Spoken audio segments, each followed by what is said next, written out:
Here's meteorologist Rachel Garceau with your Idaho News 6 forecast. All right, 5:48 now on your Thursday morning, inching ever closer to the end of the work week, the weekend, and the end of August, if you can believe it.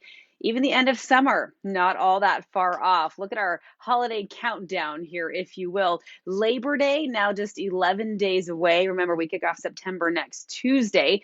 That means the autumnal equinox, or the kickoff to astronomical fall, is about 26 days away. And parents, heads up now for those costumes. I'm not sure what Halloween is going to look like this year, but still, you've got 65 days to prepare for that holiday. Now, speaking of fall, as we look at our weekend, I'm going to give you a little sneak peek here ahead of the extended forecast of what is coming our way. This is a big weather headline outside of the storms for today. We start off the weekend in the mid 90s, hot and hazy on Saturday. Look at that dramatic temperature drop from Saturday to Sunday. That is almost head spinning, a 20-degree change in those temperatures. A potent cold front will come in from the northwest.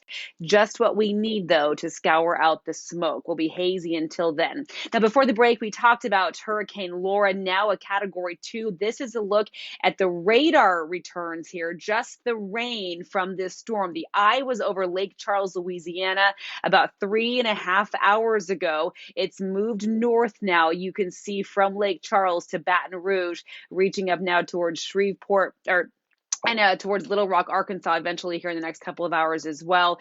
It is a monster storm and made landfall, as we heard, as a Category 4, being called unsurvivable, that storm surge. That's why millions of people were evacuated ahead of that storm. We'll have much more about that coming up in our next hour. We have some very active weather in southwest Idaho this morning. You may not know it if you're out in much of the Treasure Valley, but we're seeing a little bit of rain stretching into Mountain Home right now. Look at the storms developing over the Owyhees. It is a dramatic start there. We have had dozens and dozens of lightning strikes and hail and some downpours coming through as well. So a messy start there, all of this being driven in from the south.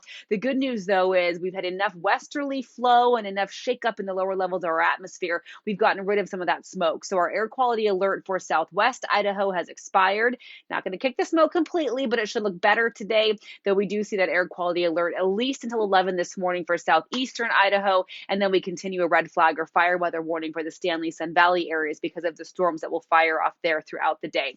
So hazy sunshine and heat once again for the valley. Isolated storms are possible, especially later in the day today. And then slowly overnight into tomorrow, we'll start seeing those conditions dry out and settle down a bit, courtesy of drier air coming in from the northwest. Mid to upper 80s for Idaho City and Garden Valley. Patchy smoke still lingering in the west central mountains. The chance of storms for McCall, Donnelly, Cascade, not nearly as great as what we're seeing around Stanley and the Sun Valley areas.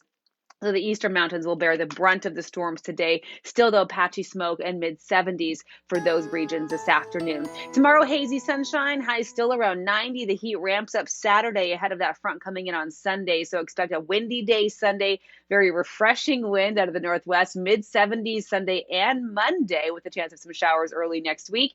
But then we kick off September on a really pleasant note with 80 degrees next Tuesday.